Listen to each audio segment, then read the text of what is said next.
Podcast Be Legendary. Estamos hoje aqui com o Bruno Salgueiro. Vamos lá ver se eu não digo nenhuma asneira, mas também se eu disser, ele depois corrige-me. Crossfitter, duplo, ator, youtuber, e acima de tudo um amigalhaço, um gajo muito porreiro e lendário. Bruno, bem-vindo, muito obrigado por teres aceito este convite. Bem-vindo à nossa casa, Jorginho. Muito obrigado, estamos aqui no CrossFit Restelo. Olha, não disse nada de errado sobre ti, ou não? Não, achei interessante começares com um crossfitter. Estávamos aqui na... É tribo, isto é o tribalismo, está a ver? Tipo, tu és o que praticas. Estávamos aqui na casa do CrossFit. Tu não és um ser humano, tu és um maratonista, toda a gente sabe, Jorge Coutinho. É interessante, e disseste bem, achei graça quando disseste ator, mas no fundo uma pessoa representa bastante. Mas sim, mas já fizeste algumas coisas como ator, ainda que... A levar na tromba, ou a dar na tromba, claro assim, tipo, ou assalto alguém, agarro na arma e digo, passa a guita, ou então é tipo, levar na tromba, ou dar na tromba, sempre. Lembro-me que ainda que foi na Herdeira, que morres logo no primeiro episódio, foi Herdeira ou não? Lembras logo ali uns balásios. Foi uma que é... Epá, eu agora com nomes, ouve lá, são tantas novelas que eu já é laços de amor e de ternura e de sangue, é tudo junto, estás a ver, é tudo... Não, epá, olha, se queres te diga, não me lembro qual é que eu morri no primeiro episódio, foi mais do que uma até. Não, houve uma que eu dei uma facada, houve uma que eu dei uma facada... Não, mas esta aqui acho que levaste uma rajada de metralhador, eu acho que foi Herdeira. Exatamente, Herdeira, num casamento mexicano. Exatamente. Pronto, estás a ver? Olha, era só isso que eu precisava morres logo, portanto, és ator. Se tu disser assim, olha, morreste com uma metralhadora, foi Herdeira. Olha, morreste com uma facada. Foi os laços de amor para sempre. Estás a ver? É isso. Olha, Bruno, voltando aqui atrás, eu pronto, conheço-te um pouco e já somos amigos há algum tempo. Sei que tu tiveste aí um clique na tua vida que foi uma ida ao cinema com a tua avó. E se calhar a gente começa por aí. Como é que, ou seja, quem era o Bruno até essa data e nesse dia o que é que aconteceu, o que é que viste, o que é que te inspirou e qual foi o clique e que impacto é que isso teve hoje? E já agora, deixo-te uma outra questão. O que é que achas que teria acontecido se não tens esse dia ido ao cinema com a tua avó? Porque às vezes aquelas pequeninas coisas é tipo... Não é? E a resposta para duas dessas perguntas, pelo menos, é não sei.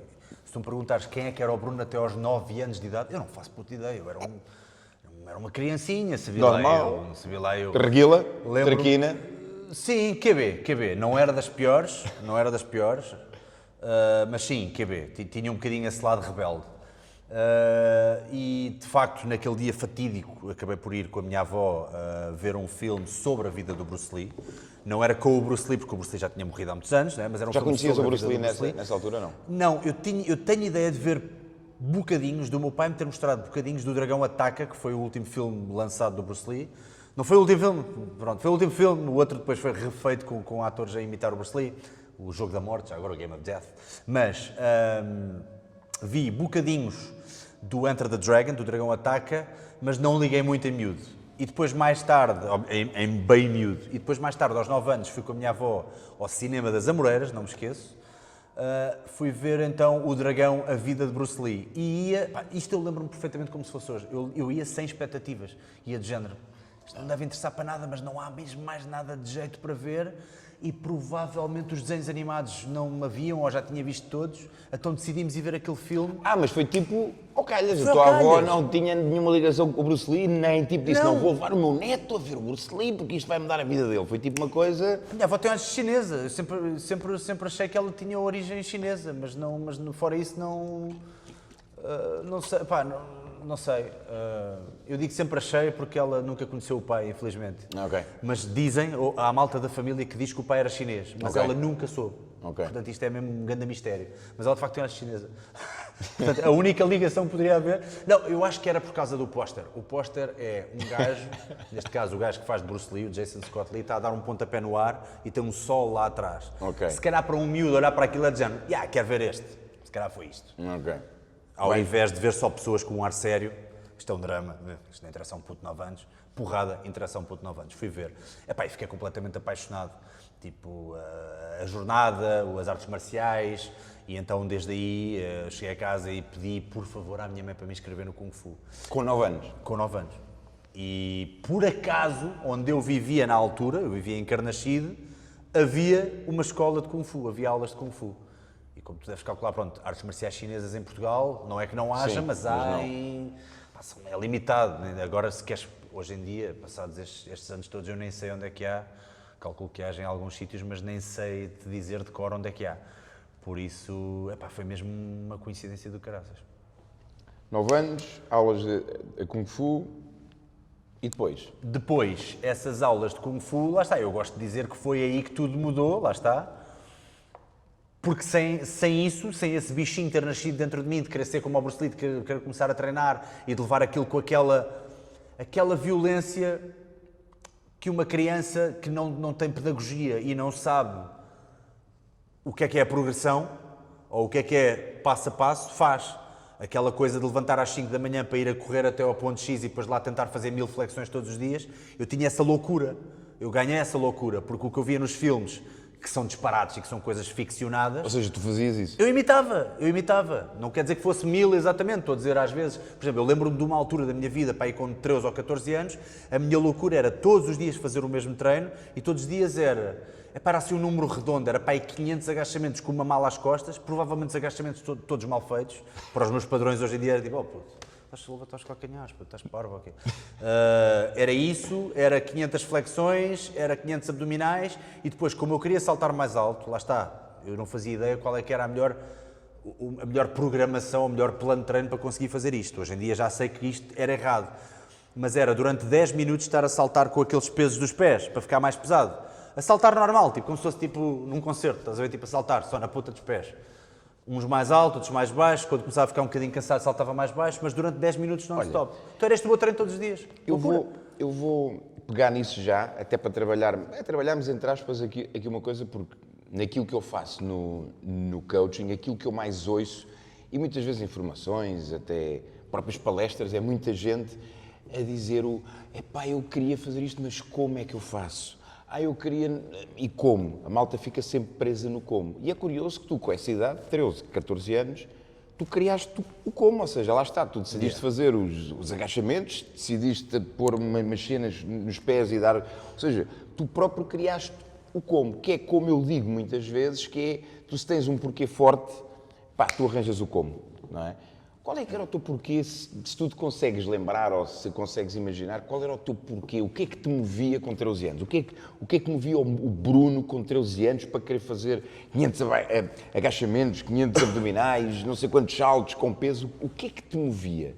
Provavelmente nestas idades é sempre um motivo que tu agora olhando, visão de helicóptero, como eu gosto de dizer, acaba por ser um bocadinho fútil, mas eu queria ser ator de filmes de ação. Ok. Eu queria ser um Chuck Norris português, um Bruce Lee português, whatever. Então estava a seguir aquilo tudo que eu via. Se eu visse o Jackie Chan num filme a fazer, ou a dizer que já estava há 1 hora numa posição de Kung Fu... Tu punhas-te a fazer isso? Eu experimentava, eu passado 5 minutos percebia... que não podia ser. Que eu não era o Jackie Chan, não é? E então se calhar, por isso é que eu se calhar dizia, quer ser o Chuck Norris, vá. Não, supostamente o Chuck Norris é o Chuck Norris, não é? Quantas flexões é que faz o Chuck Norris? Sei lá. Faz todas. Todas. Ou seja, o teu sonho nessa altura era ser ator. Era ator de filmes de ação. Ator de filmes de ação.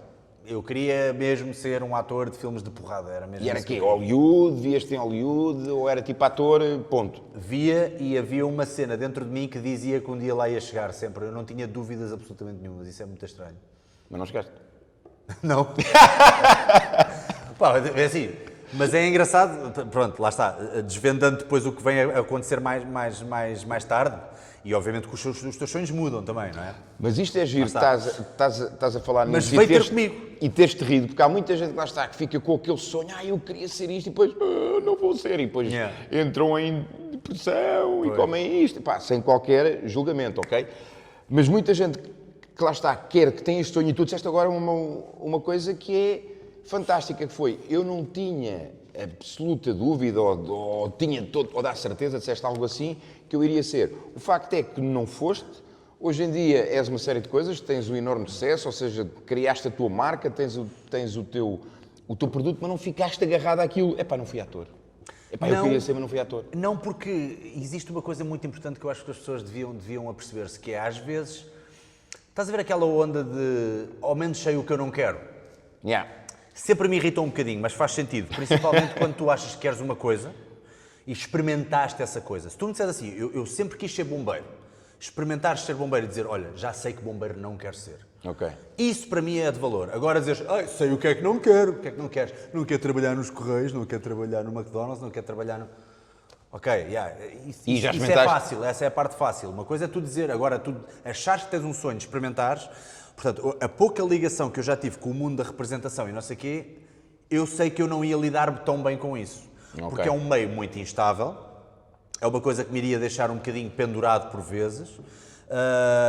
Fartei-me um bocadinho, ou melhor, eu não gostaria de fazer só projetos dos outros, porque raramente os projetos dos outros e os filmes que os outros têm idealizados, ou que escrevem, ou que realizam, são aquilo que tu tinhas envisionado na tua mente. Por isso prefiro 1000 vezes ter o melhor dos mundos todos com as dicas do Salgueiro, em que sou eu que crio o meu mundo. E se eu quiser de vez em quando fazer um vídeo de fitness que nada tem a ver com fitness e que tem a ver com porrada e faço ação e chamo um amigo meu, fizemos uma grande cena de luta e depois estamos a falar de abdominais, estás a ver? Se eu quiser fazer isso, faço. Portanto, ou seja, tens a tua autonomia. Exatamente, e consegui ir ajustando o meu sonho. Porque lá está, tens o sonho, tens 13, 14 anos, o que é que sabes da vida? Não sabes nada. Um dia mais tarde experimentas. Não experimentas em Hollywood, mas experimentas de um patamar mais baixo, que é onde toda a gente devia começar. Não há nada pior que começar pelo fim, na minha opinião. E continuo a não ter dúvidas que aquilo que eu quero fazer eventualmente acontece, porque já vi, porque isso aconteceu. Ok. Estou voltando aqui um pouco atrás, portanto, 13, 14 anos, tens esse sonho, tens essa visão, sabes e não tens dúvidas nenhumas, lá está, fazes os 500 agachamentos, os 500 abdominais, tal. Qual é o momento em que tu dizes, caraças, se calhar não vou ser? Aos 18 anos. O que é que acontece aí? Frustrei-me com o Kung Fu. Lembro que na altura eu estava a participar em campeonatos e estavam a correr bastante bem, mas entretanto o meu mestre chateou-se com a federação que fazia o Kung Fu e não sei o que mais, fazia os campeonatos, perdão. E ele deixou de querer ir aos campeonatos, logo aí eu fiquei tipo, ok. Comecei... Eras bonzinho nessa altura? Davas umas porradinhas Era bom. A minha cena sempre foi mais a performance, ou seja, tens o combate e tens as formas. As formas é tipo uma sequência de movimentos que a malta faz, isto vai parecer muito coisa, mas é quase como patinagem artística, e depois dás uma pontuação. Ok, ou seja, é tipo uma coreografia, vá lá. Uma coreografia. Há amigos meus a gozar comigo que dizem que isso é tipo air guitar. Em vez de estar a fazer a guitarra, estou a fingir que estou a tocar a guitarra. Em vez de estar à porrada, estou a fingir que estou à porrada. É tipo maluco.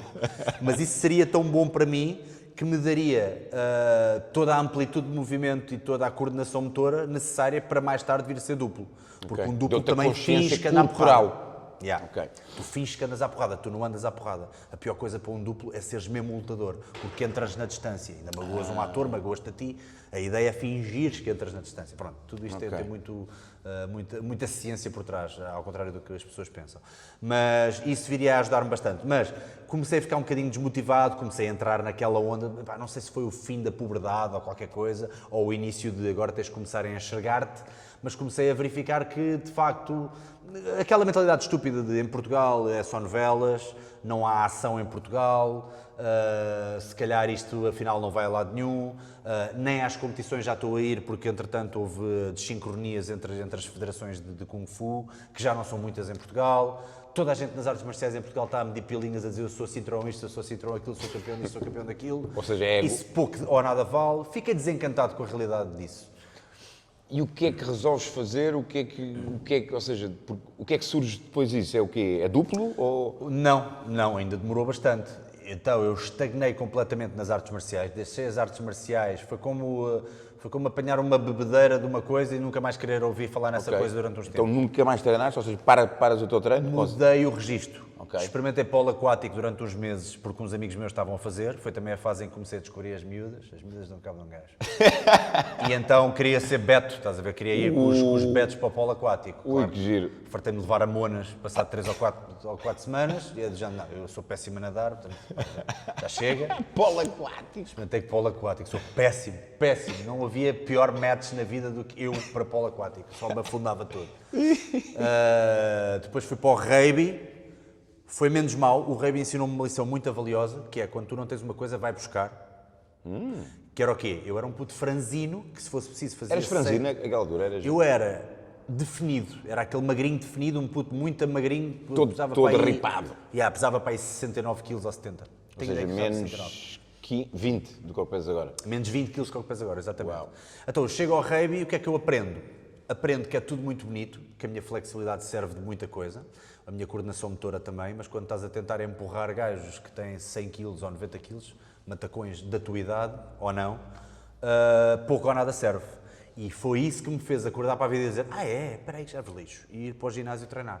Okay. Portanto, foi aos 18 anos que eu fui para o ginásio. Foi a primeira vez que eu comecei a meter peso na equação. Até aqui era tudo calisténicos, tipo elevações, flexões, trabalho de agachamentos, corrida, tudo o que era trabalho corporal, de preparação física para as artes marciais e peso do corpo. Foi aqui que eu comecei a apaixonar-me pela musculação. E o meu corpo respondeu muito bem. Então logo no início eu sentia-me a inchar e era tipo... É lá! De caraças. E as miúdas... Estás a ver? Estás a ver? E estava tudo a caminhar para o mesmo. Desgraça. Desgraça. Mayhem. E pronto. No entanto, academicamente falando, estava um pouco desiludido porque tinha feito umas provas de admissão ao conservatório. Fiz lá uma semana de trabalho intensivo, mas como eu tentava aliar-me muito no meu talento natural e não estudei rigorosamente nada. Conservatório para teatro e cinema, portanto, neste caso ainda estava com a cena do ator. Deram-me uma nota um bocadinho abaixo da passagem e depois vieram falar comigo a dizer que era qualquer coisa como isto não é um adeus, isto é um até já, nós queremos ver se tu queres mesmo isto, porque tu parece que não queres. E eu fiquei naquela, porquê é que diz isso? Porque você não sabe nada, tipo, havia claramente coisas que devia ter estudado e não estudei. Perguntaram-me cenas básicas de teatro sobre peças de teatro e não sei o que, eles perceberam que eu não queria teatro, perceberam o que é que eu queria. Queria televisão, ou queria cinema, ou queria uma coisa do género. E naquela altura eles ainda eram um bocadinho fechados. Ecléticos. A comunidade do teatro é muito, não, isto é Stanislavski. Meu querido, isto é Chekhov, isto não é... Não. Isto não é Arnold. Arnold quem? Não. Eles não sabem que é o Arnold, que é o exterminador. E eu claramente tinha um bocadinho esse estigma. Fiquei tão frustrado que fui para um curso, um bocadinho naquela de tentar ver o que é que posso fazer com alguns dos skills que ainda tenho. Falo bem inglês, falo razoavelmente francês, ou falava na altura, e fui tirar o curso de tradução de inglês e francês para a Faculdade de Letras. Foi um bom ano. Que tinha tudo a ver. Nada a ver, mas pronto, como sou bom em inglês, pensei, um tradutor ganha bem, deixa cá ver. Isto enquanto ainda estava a brincar, jogo rugby, não jogo rugby, estou a terminar o polo aquático, a minha longa carreira de polo aquático. Miúdas. Miúdas e não sei o quê. Então estive na Faculdade de Letras durante um ano, não gostei daquilo, achei aquilo um bocadinho... Senti que era um bocadinho monocórdico. Estar a treinar, estar a estudar só para traduzir, fazer só a tradução da minha vida, achei aquilo um bocadinho monocórdico. E como havia miúdas um bocadinho mais giras, sem ofensa para a Faculdade de Letras, mas havia miúdas um bocadinho mais giras do outro lado da rua, na Faculdade de Direito, pelo menos produziam-se mais, vá. Então, na faculdade, mudaste para Direito? Mudei para Direito. Fui outra vez para os testes do 12º fazer aquilo, tipo assim, mal e porcamente, vá lá, consegui a média para entrar. E entrei em Direito. E tive 3 anos em Direito, já me aguentei um bocadinho mais. Uau! Consistência! E esses 3 anos, rugby? Ou já não... Joguei rugby durante um ano e tal. Lembro-me que de início fiquei um bocadinho frustrado. Fui muscular-me mais, ou fui ganhar massa muscular e dediquei-me mais à musculação e não meti os pés do rugby durante os tempos.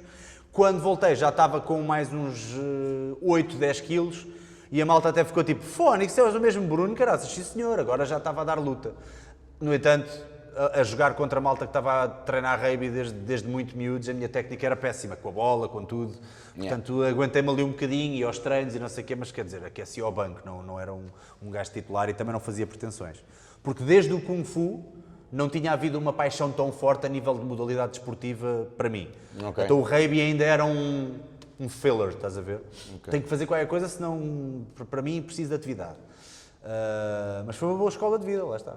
Uma boa escola de vida. Qual foi a maior lição do rugby?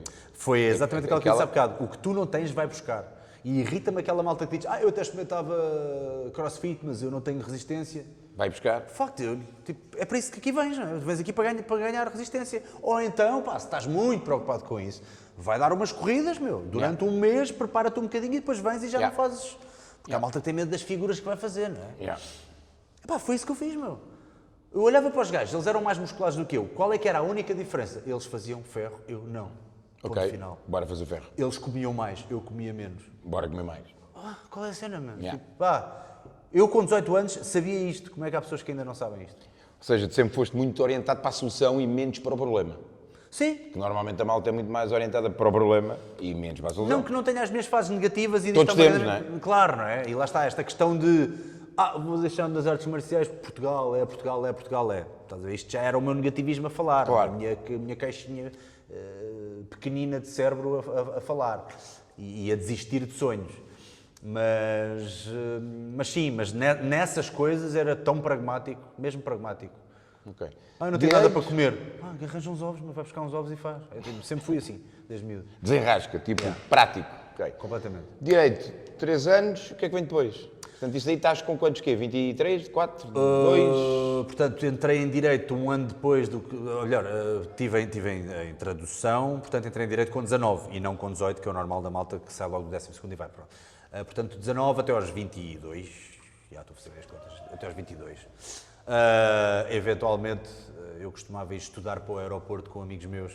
Para o aeroporto? Sim, porque eu sempre fui muito notívago e sempre me ajudou muito mais, eu não era gajo para me levantar cedo para ir estudar para os exames. No primeiro ano eu safei-me bem, porque eu sempre tive alguma lábia e falo e tenho alguma vontade de falar em público e não sei o quê. Então nas orais eu safava-me, porque no primeiro ano ainda te desculpam tu não ires buscar reduta aquilo que estás a dizer na lei. Ou seja, tu dizes alguma coisa, eles ainda gostam de ver o teu à vontade, a tua maneira de falar, ainda estás ali com disciplinas de história do direito, ainda estás com coisas muito introdutórias. A partir do segundo ano para a frente já tens mesmo que estudar, a tua lábia já não te safa em direito. Porque cada vez que tu dizes assim, o António roubou um chupa-chupa a Bernardo, quid juris, o que é que coisa? Tu dizes, o António tem que devolver o chupa-chupa ao Bernardo. Mas onde é que isso está na lei? Sei lá, meu. Então, tipo, durante as orais eu chegava a fazer coisas tipo, eu acho que é isto, aquilo e aquilo outro. Ok, onde é que isso está na legislação? Eu abri o livro e era de género. Espero que agora... Estava tipo à espera daquele momento, artigo 53, acertei, está a ver? Eu estava à espera que algum rasgo, alguma intervenção divina de Bruce Lee, lá de cima... Bruce Lee. Claro, abrisse tipo, olha, está aqui. Porque eu não sabia onde é que estava, não fazia ideia. Enquanto que havia colegas meus que vão cagar e levam a Constituição, claramente, sabem tudo. E eu tipo, não dá. Por isso, fartei-me daquilo. E num dia fatídico também, que eu estou com a minha litrosa de leite, que eu levava o meu litrozinho de leite para fazer as proteínas diárias, porque ainda não havia Prozis na altura, nem Gold Nutrition, não havia nada disso. Portanto, eu na altura tinha que ser com, estamos a falar aqui, 40, 50 cêntimos, compras um pacote de leite e tens 30 gramas de proteína. É assim. E bebias o teu leitinho. Um gajo tem que crescer, não é? Eu estou a beber o meu leitinho no aeroporto enquanto estou a... Olha, mas explica-me só, aeroporto, porquê? Porque era o único sítio durante a noite onde estás sossegado a estudar. Eu não sei se ainda hoje podes ir fazer isso, mas há lá um café ou outro que fecham as portas, fecham, sim, ainda, e fica ainda lá as existe, mesinhas. Ainda existe. Então nós levávamos os livros e o tabuleiro do risco do jogo para ir jogar para o aeroporto e pronto, e então era grande estudo, não é? E grande jogo. Grande jogo. E a pressão aumentava, chumbei o segundo ano, lá está, passei o primeiro ano com essa facilidade das orais e não sei o quê. A partir do segundo ano, a coisa apertou, chumbei a primeira vez e baldei-me muito às aulas e não sei o quê, e também já estava naquela fase em que já estava a começar a beber uns copos e não sei o quê. E a segunda vez que vou repetir o segundo ano, estava mesmo naquela, eu não quero ter de me empenhar nos livros porque eu não quero ter que ser confrontado com a realidade, que é eu odeio esta merda. E assim que começa a haver mais pressão no final do segundo semestre, eu estou a estudar e estou com um amigo meu e estamos finalmente a empenhar-nos naquilo e já são para aí 3h30 da manhã, porque no dia a seguir íamos ter um exame bué da sério e eu só faço assim, é isso. Ou seja, este tempo todo eu não estava a olhar para o livro, estava na mesma página. É isso, puto. E ele, o que foi eu? Vou desistir, vou mudar de curso. E ele vira-se, puto, eu sei que são 3h30 da manhã, já estamos aqui há bué de horas e não sei o quê, vá lá, puto, deixa-te essa merda. Eu, não, puto, está decidido neste momento, eu vou mudar de curso. E ele, puto, a sério, vá lá. Eu, não estás a perceber, eu vou mudar de curso, acabou-se, demorei este ano inteiro a encontrar-me, seja o que for, eu vou mudar de curso. Eu não suporto isto é horrível. Eu estou há 3 anos a tentar forçar-me a gostar de uma coisa, mais para tentar provar também aos meus pais, quando eu mudei de tradução, para a direita, eles também ficaram naquela, pronto, este puto agora vai andar aqui às voltas. E eu queria-me provar-lhes que não, vou conseguir. Isto agora é sério. Mas 3 anos envolvidos é do género, não, isto é horrível, isto não é para mim, isto é horrível. Fecho, não leves a mal, puto, agarro no meu leite, fui-me embora, o gajo, tipo, este gajo fritou e fiz mesmo isso. E mudaste para? Mudei para comunicação empresarial. Até porque na altura também havia aqui uma questão, que era a minha namorada da altura, a Beatriz, ela andava em comunicação empresarial e eu tinha uma inveja dela, porque eu tinha que estudar as leis e ela tinha trabalhos de casa que era tipo apresentar cenas, mais virados para jornalismo, mais virado para relações públicas, mais virado para marketing. Eu olhava para aquele fundo e também quero, cara. Olhava mesmo tipo, porque é que eu não fui para este curso? Este é que era o curso para mim. Porque eu tenho lábio, eu falo bem, eu gosto destas merdas, gosto de comunicação. E de repente foi isso que me ocorreu. O problema é que este curso era numa privada. E os meus pais, à segunda vez que mudas de curso, mostram-me o dedo do meio. E dizem assim, meu querido, agora vais trabalhar. Olá, telemarketing. E então, pronto, lá está, aprender com aquilo que tu não queres. Houve alturas em que eu convenci-me, não, eu vou ser um advogado, vou ser um advogado, vou ser um daqueles advogados de mão cheia, não sei o quê, vou lá há 3 anos. Mas não foste? Não fui. Tirando as bebedeiras e as festas da cerveja e não sei o quê, pouco mais aprendi ali, a verdade é essa, mas também nunca me esforcei, nunca estive aberto para receber. Ok. Telemarketing. Quanto tempo é que ficas o telemarketing? Ainda foi bastante. Comecei num banco, no Milênio BCP, era a vender cartões de crédito e não sei o quê. E até não vendia mal quando me apetecia, quando estava com aquela cena, agora vou vender, agora vou vender. Estás a ver, tipo, quando era um desafio comigo próprio, eu conseguia. Quando era aqueles dias, tipo, eu não fiquei na cama, caraças. Então, não só foi o telemarketing que eu fazia em part-time, como também tinha que começar a fazer alguns trabalhinhos daqueles a recibos verdes, tipo... comecei a fazer também ações, eventos, a fazer de hospedeiro em eventos, a sentar pessoas nos teatros, a fazer de mascotes, e fiz várias mascotes, fui o SpongeBob, fui o Sapo no Sudoeste, fui a Popota. A Popota? Num congresso de médicos, fui vestir-me de Popota, que aquela porcaria nem me cabia na cabeça, e eu fiquei bem preocupado a pensar que ia sufocar. Tinha que estar a dançar e não sei o quê. Muito bom. Para reunir dinheiro para conseguir pagar este novo curso. Que desastrosamente depois, passado 2 anos, também não consegui. No primeiro ano ainda me consegui safar. Estamos a falar disto, já foi há uns aninhos, não é? Já foi há 10 anos, mais do que 10 anos, há 12 ou 13. E estamos a falar de pagar uma mensalidade na altura, pronto, para um puto que sem dinheiro, os meus pais também não eram abonados para estar a pagar-me estas brincadeiras que eu andava a fazer. Estamos a falar de pagar 500 euros todos os meses e mais 500 euros no início de cada ano, que era tipo a renovação da matrícula. Por acaso a diretora da faculdade era o ISCEM, Instituto Superior de Comunicação Empresarial e Marketing. Até engraçava comigo, ou seja, ela via que eu estava a trabalhar ao mesmo tempo e que estava aflito e permitia-me pagar mais tarde se eu estivesse aflito, sem pagar multa. Porque tu atrasavas-te um dia a pagar daquela data e era logo mais 100 euros ou mais 50 ou lá que era. O que para mim era tipo, cada euro valia. Olha, e durante esse tempo continuas a treinar? Ginásio, treino? Continuo a treinar, já estava na fase de paixão pela musculação. Musculação era tudo o que eu queria, neste momento já só fazia preparação física à base de culturismo, praticamente de hipertrofia. Já tinha largado o rugby, entretanto, joguei ali mais um ano, coisa que o valha, mas depois, entretanto, desiludi-me um bocado também, vi que não estava para aí virado, sabes? Não tinha paixão suficiente para estar a tentar acompanhar os outros naquilo. E era musculação, mas treinava todos os dias, continuava em forma, nunca parei de treinar, aí era mesmo quase tipo terapia. Foi também no ISCEM... Todos os dias? Todos os dias? Todos os dias. Okay. Todos os dias. Ao domingo, geralmente não treinava, mas pronto, todos os dias. Foi também naquela fase em que eu andei nos ginásios mais hardcore, rodei bastante os ginásios. Aqueles de ferro mesmo, puro. Fui para aquele ginásio que é o Curpanzil, que era o eixo-Spartacus, agora acho que voltou a chamar-se Spartacus, não sei o nome daquilo, mas era mesmo tipo hardcore aquilo. Andei no César Gym também, que era de um culturista muito conhecido e não sei o quê. Tipo, andei mesmo naqueles da fruta, estás a ver? Eu lembro do César Gym ter um papel no balneário a dizer qualquer coisa como é favor... Eu nunca tinha visto isto num ginásio. É favor usar um pouco mais de decência na linguagem utilizada.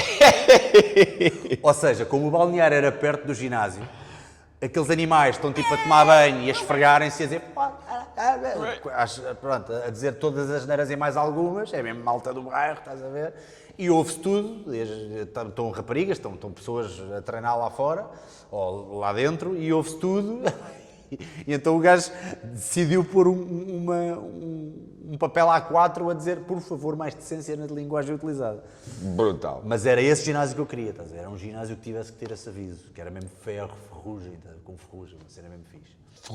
Ferrugem não, ferro e marketing. Durante quanto tempo?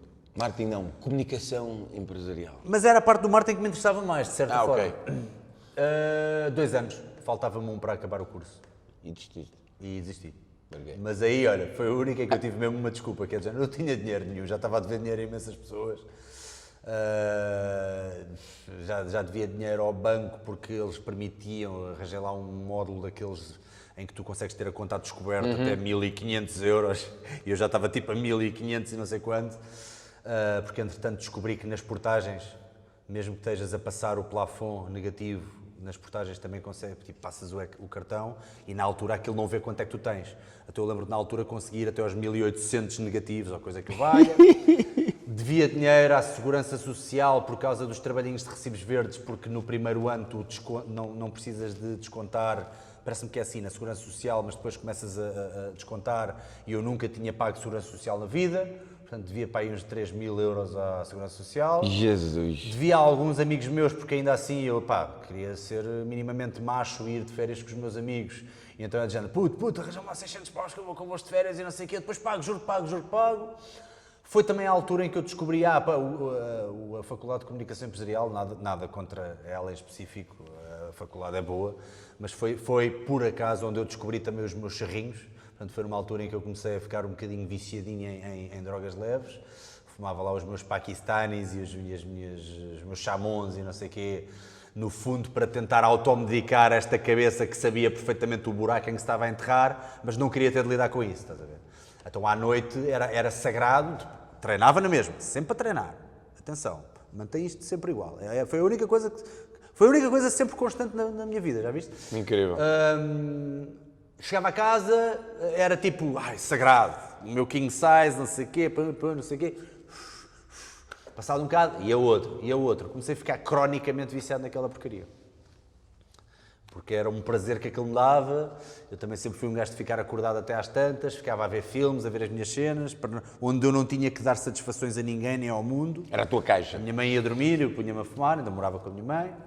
E pronto, e então criei essa caixinha em que estou a dever imenso dinheiro às pessoas, estou-me a automedicar com drogas leves, estou claramente a não querer estudar e a não ter um rumo e a não saber o que é que vou fazer da minha vida, mas sempre a treinar.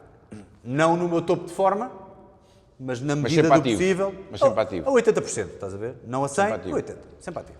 Olha, em algum momento, a malta hoje, eu ainda esta semana pus um post sobre isso, de nós falharmos e de estar tudo bem, e lembro-me que foi hoje ou ontem alguém pôs um comentário, e o que é que eu faço, foi algo assim deste género, e o que é que eu faço quando, após várias falhas, eu começo a não me sentir merecedor de ter algo ou de fazer algo, porque há muito isto, a malta hoje há aquele estigma, até porque as redes sociais trazem isso, é tudo bonito, não é? A gente olha, vê as vidas bonitas, vê tudo bonito, mas não vê aquilo que está por trás, e todos nós erramos, e todos nós falhamos, e temos as nossas frustrações. Tu, em algum momento, te sentiste tipo, já fiz isto? Não. Fiz isto? Não. Fiz isto? Não. Fiz isto? Não. E passaste ali por alguma crise de existência, em algum momento? Nesta fase foi a pior. Quando sais da Faculdade de Comunicação? Sim, de Comunicação Empresarial. Sim, esta fase foi a pior. Estava mesmo perdidíssimo. Entretanto, continuei nesta relação que eu tinha com esta rapariga, com a Beatriz, andámos 3 anos e meio, portanto ainda coincidiu. Ela ainda apanhou essas piores fases todas, coitada, ela foi impecável e ela apanhou a minha pior pessoa. Era também uma fase em que eu estava bastante agressivo, porque também achava que batia a todos e não sei. Era uma fase mesmo má, não era... Era mesmo era aquele gajo que hoje em dia olharias, olhando para trás, olharias e era gente, que talento desperdiçado que este puto é, tipo, para muita coisa. É bom numas coisas, é mau noutras, claramente, como toda a gente, mas claramente está a agarrar em todo o potencial que pode ter na vida e está a mandá-lo às ortigas. E quando é que acordas? O que é que faz, tipo, Uau. Mais tarde... Já não vais para mais um curso, ou ainda vais? Não. Voltei ao telemarketing, porque Ok. entretanto houve ali uma altura em que vi que estava a ganhar mais dinheiro com os trabalhinhos de eventos e promoções, porque o telemarketing se calhar dava-te aqueles 300 ou 400 euros certos no final do mês, mas com trabalhinhos de eventos e promoções, e já estava inscrito em várias agências, conseguia chegar ali aos 1000 ou aos 800 no mês bom. Boa.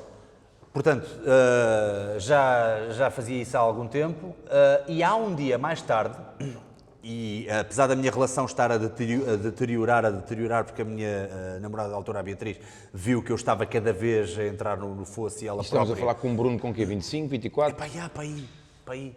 Ok. 24, 25. Eu acho que devia ter 25. E há um dia fatídico, é que depois há aqui duas coisas diferentes. O clique ainda não foi aqui, mas isto ajudou-me, isto iria iniciar tudo. Que foi um dia em que eu estou ainda a fazer um trabalhinho desses, já tinha congelado a matrícula, convicto que dificilmente ia voltar à faculdade. Estava só a fazer trabalhinhos e a trabalhar no telemarketing ao mesmo tempo em part-time, portanto voltei para um telemarketing desta feita de seguros, a vender seguros.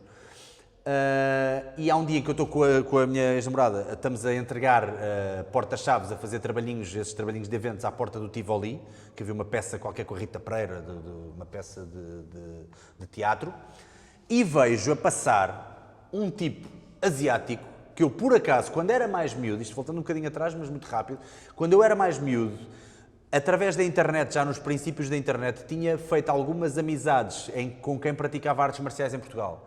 E há um tipo chamado David Chan, com quem eu tinha correspondido, porque eu tinha um mini site onde eu metia lá umas cenas minhas, uns saltos, umas merdas, e o gajo deve ter visto aquilo e mandou um e-mail a dizer: "Ei, é brutal, há mais malta em Portugal a praticar Kung Fu, eu também já pratiquei Kung Fu, estou a praticar kickbox, sou de Portimão", e por acaso eu na altura passava férias em Portimão com a minha mãe e com os meus avós, e então tipo cheguei a encontrar-me com ele umas quantas de vezes, e fomos treinar juntos e não sei o quê. E eu sabia que ele, dos 18 anos, ele era mais velho do que eu 2 anos, ele é mais velho do que eu 2 anos, e aos 18 anos dele ele foi para os Estados Unidos tirar o curso de realizador, de cinema, e pelo que eu sabia, ele estava a trabalhar também como duplo ou a fazer alguma coisa no âmbito das artes marciais por lá. Que eu até tinha aquela invejazinha, que na altura havia o i5, aquela rede social, e eu vi algumas fotos dele lá em Los Angeles, em Oakland, em Long Beach, E tu, sacana! na campa do Bruce Lee, cenas assim, eu tipo, Fónix, este gajo está a fazer o que eu devia ter feito, olha, mas era tipo, olha, numa próxima vida talvez.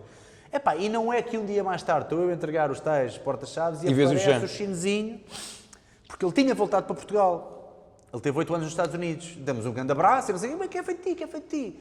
E o gajo vira-se: "Pá, olha, eu vim para Portugal porque eu gostava de criar uma equipa de duplos aqui, porque eu trabalhei como duplo nos Estados Unidos, mas fartei-me um bocadinho daquilo e queria vir para Portugal criar uma equipa de duplos cá." E eu: "Então, mas espera aí, estás-me a dizer que estavas no Holy Grail, estavas no sítio Na Meca. santo, na Meca, onde podes trabalhar como deve de ser, onde está a indústria, e queres vir para Portugal, onde temos, sei lá, novelas e os morangos com açúcar, é isso que queres fazer duplo aqui?" Epá, não sei se isso vai resultar, mano, tipo, estás a ver? Do lado negativo a falar. E ele vira-se: deixa ver, pode ser que isto dê alguma coisa. Olha, dá-me o teu contacto, que eu lembro que tu tens potencial, que és um gajo bom das artes marciais. E ele olhou para mim e viu que eu estava com o triplo do tamanho do que tinha na altura. E ele assim: "Ainda estás em forma?" E eu: estou. Sim, eu sei que estás um grande cavalo, mas tipo, ainda dás os mortais, ainda fazes as espargatas, e não sei o quê. Por acaso faço tudo. E ele: "Ok." E fazias ou não? Pá, por acaso fazia, porque mantive sempre... Foste sempre mantendo o teu...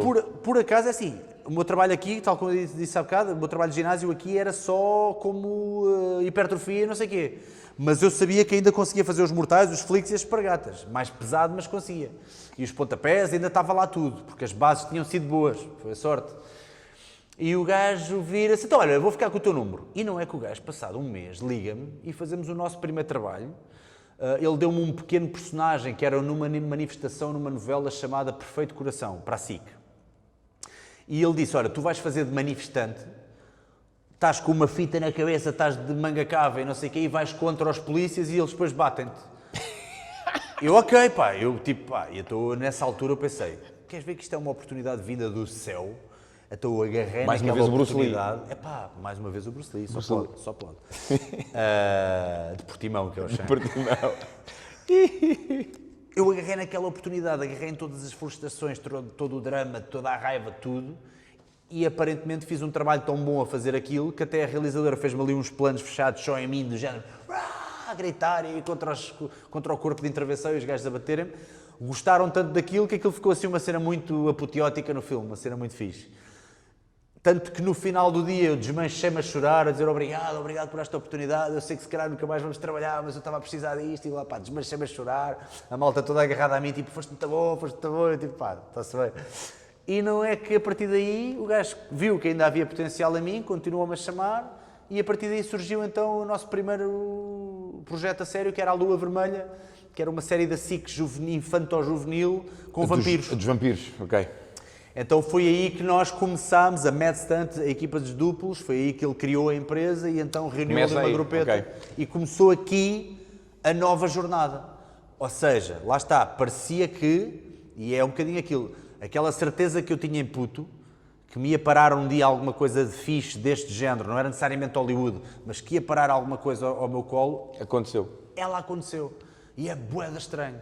Mas a maior ilação que eu posso tirar daqui é que ainda bem que eu mantive a minha linha de vida de treino acesa ou constante. Porque assim que veio a oportunidade, eu estava pronto. Imagina o que é que era se eu tivesse agora um grande lingrinhas, ou um gajo tipo gordo, ou tipo desleixado, ou que não tinha feito nada, ou que não tinha treinado, e surgia aquele chinesinho, ele dava-me uma oportunidade de uma vez, ele não dava duas. Ainda por cima eu conheço o gajo. É aquela célebre frase que se diz, é melhor estar preparado porque a oportunidade pode surgir a qualquer momento. Do que vir a oportunidade e tu não estás preparado. Isso é a pior coisa. Morro de pânico disso hoje em dia. Ainda bem. Portanto, começas essa jornada, ou essa nova jornada como duplo, e como é que chegas até ao YouTube, como é que chegas até ao CrossFit, o que é que depois foi desenvolvendo por aí? Ataques de ansiedade. Este é que fez o clique. Há bocado perguntaste que foi ataques de ansiedade. Porque eu continuei a automedicar-me com os charrinhos. Esta foi uma cena que ainda se manteve comigo. Entretanto, a minha namorada já tinha acabado comigo, ela já nem chegou a acompanhar este momento em que eu me tornei duplo. Portanto, nós acabámos ali precisamente quando eu comecei a trabalhar como duplo, porque ela já não aguentava mais. E com toda a razão do mundo. Beijinho, Beatriz. Um beijinho, Beatriz, olha. Pela paciência. A verdade é que ela fez muito bem por mim, que eu aprendi a lição. Quando comecei a trabalhar como duplo, mas depois tens aqui um problema. Tens aqui um grande problema, que é a vida de duplo, pelo menos como era na altura, porque eu ainda não tinha skills para ser também coordenador, não só eu não era disciplinado, o David deu-me na cabeça logo nos primeiros dias a dizer, meu amigo, isto é tudo muito bonito, mas tu estás a chegar atrasado. E o Xen é muito... Achas que te fazes valer só pelo teu talento? Tens talento, sim senhora, mas olha, eu prefiro um gajo com menos 10 ou 20% do teu talento, mas que cumpra. Isto aqui é militar. Pimba. E aí é que eu tive uma grande lição de vida, de género, caraças. Eu lembro-me que ele fez isto e eu não tenho problemas nenhum em dizer, não acho que seja mau fazer isto. Tínhamos um cachê todos, estávamos a ganhar muito bem com a Lua Vermelha, ele recortou-me cachê. Ele disse, olha, por causa disto eu vou-te tirar um X por mês porque acho que não estás a ser merecedor.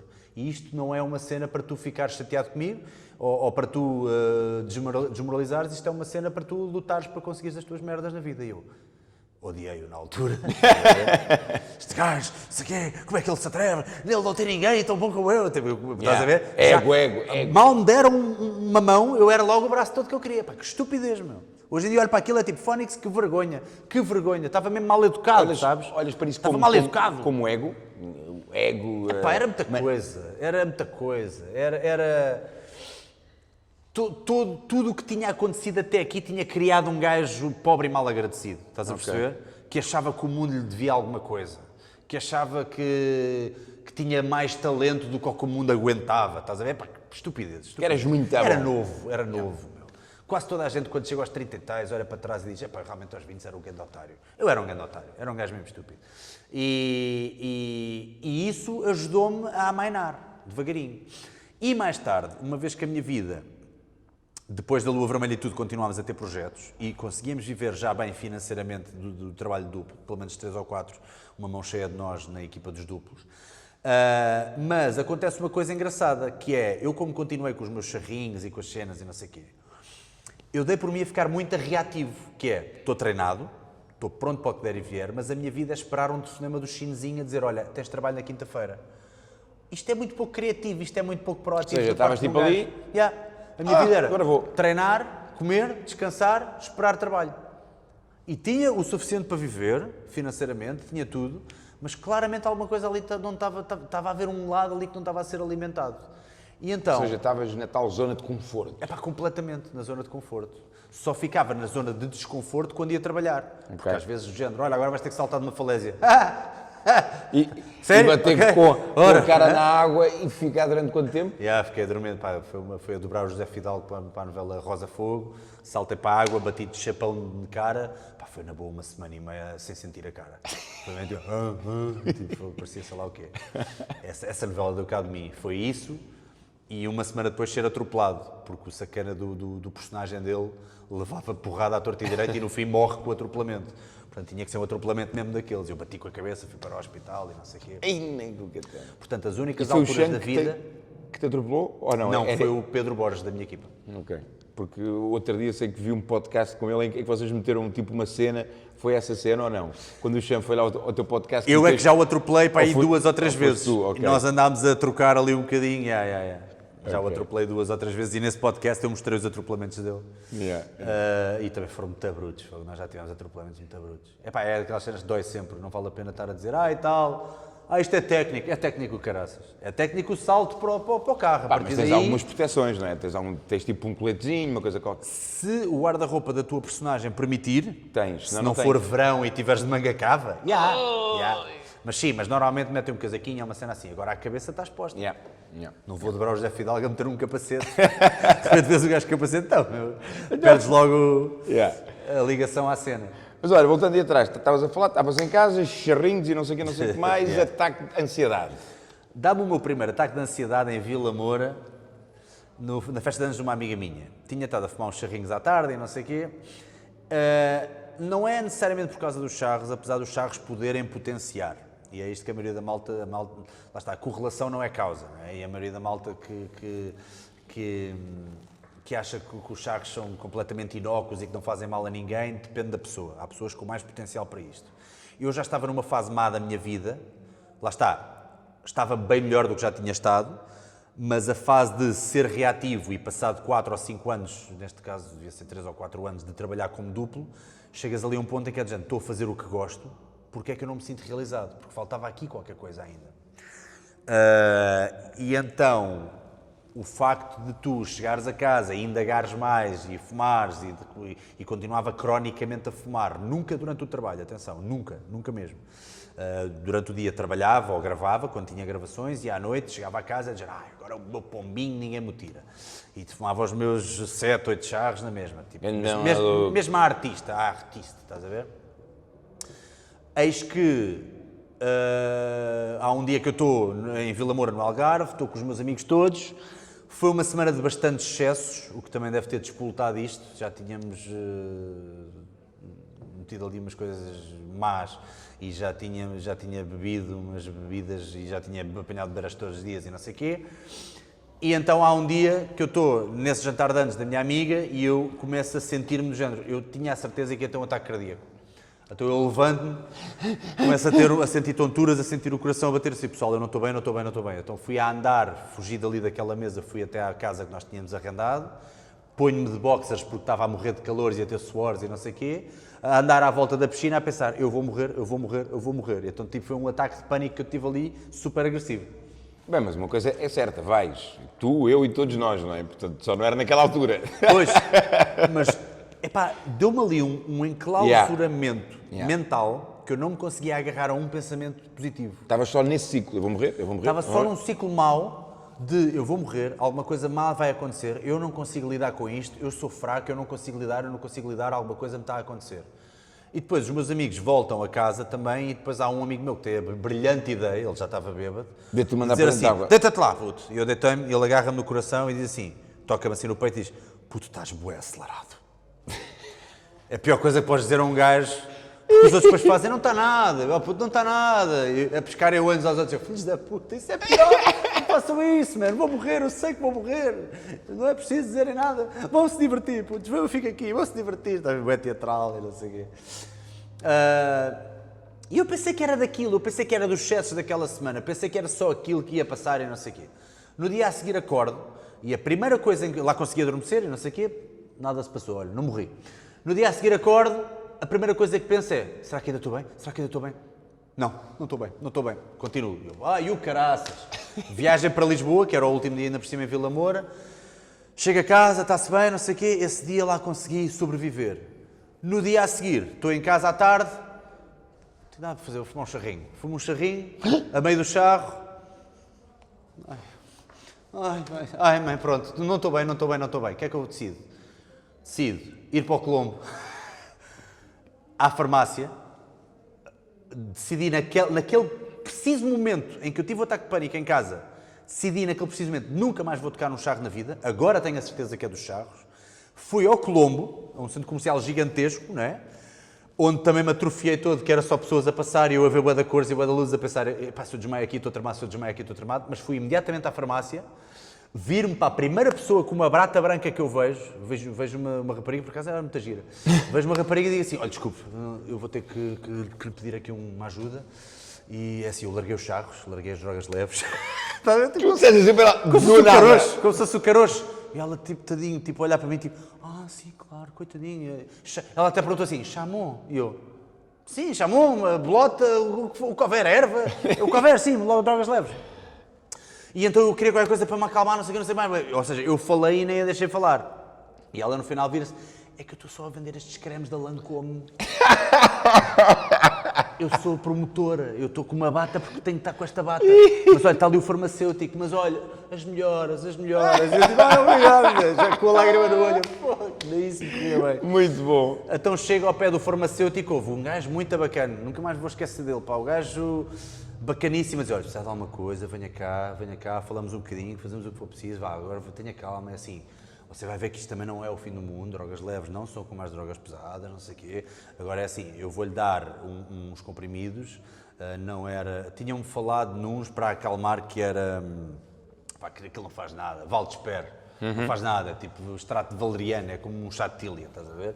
E ele deu-me outro chamado Livetan, que é um bocadinho mais forte, mas ainda assim é natural, não é uma cena, não é nada de ansiolíticos. E era tipo um SOS, só tomavas aquilo se deste um... Tomei naquele dia e nunca mais tomei na vida, larguei os charros, ainda me lembro de estar no Colombo. Lembro-me de estar no Colombo e ligar à minha mãe a chorar ainda, não sei se foi depois ou antes da farmácia, acho que até foi antes. Liguei-lhe a chorar, a dizer, mãe, sabes aquilo que eu fumo, que tu odeias que eu fumo? Que ela sabia tudo, não é? Sabes aquilo que eu fumo, que tu odeias que eu fumo? E ela tipo, sei, nunca mais! Olha, quando chegares a casa, estás a ver essa cena castanha, deixa lá em cima da mesa, é aquela cena que eu fumo, que tu não gostas que eu fumo? Sim, agarra naquilo e manda fora, que eu nunca mais, prometo, mamãe, prometo, vou ser melhor, vou ser isto, vou ser aquilo. Epá, e os ataques de ansiedade, lá está, ensinaram-me. Eventualmente apercebi-me que era um bocadinho a cena do Salgueiro a ser reativo e não a ser proativo. Obviamente que as drogas leves ajudaram a potenciar, não foi culpa das drogas leves, muito pelo contrário. Por isso é que eu ainda hoje não sei bem onde é que me classifico quando há o debate de será que deviam legalizar ou não. Por eu ter passado por isto eu não consigo dizer sim, deviam legalizar tudo, porque eu sei que há miúdos que não têm cabeça para lidar com isto. Mesmo com 18 anos para cima ainda são muito miúdos. É só por isso que eu digo isto, mas por outro lado até prefiro que eles arranjem num sítio onde se sabe de onde vêm e não sei o quê, com condições do que ir aos bairros arranjar aquela merda que lhes dão. Mas ainda estou um bocadinho na dúvida de onde é que me hei de situar nesta questão da legalização ou não por causa disto. Mas lá está, os ataques de ansiedade então também foram uma boa ajuda, porque às vezes, e eu creio que tu sabes isto muito melhor do que eu, a melhor maneira de tu largares um vício é associares uma coisa muito negativa a esse vício. Sim. Portanto, ajudou-me a associar o pânico, os ataques de ansiedade e de pânico ao charro. Okay. Então, hoje em dia, se alguém tiver a fumar e me oferecer, eu até já consegui, eventualmente, já passaram alguns anos, né? Já consegui dar um bafinho ao outro e tipo, está-se bem. Mas se eu dou mais do que uns bafinhos, ou se alguém começa a respirar muito aquilo ao pé de mim, eu já tenho aquela associação negativa de... Para. Ainda me lembro, estás a ver?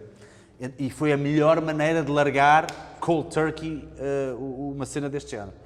Claro que nunca se deve largar uma coisa do dia para a noite com esta brusquidão, porque apesar de serem drogas leves, tive os withdrawals, tive aquelas coisas de... Comecei a ter sonhos bué de vívidos, a acordar aos gritos com sonhos, mas sonhos, tipo, aconteceu, estás a ver? Sonhos vívidos, porque uma coisa que acontece muito aos fumadores crónicos é que deixam de ter sonhos, ou pelo menos não se lembram de nada.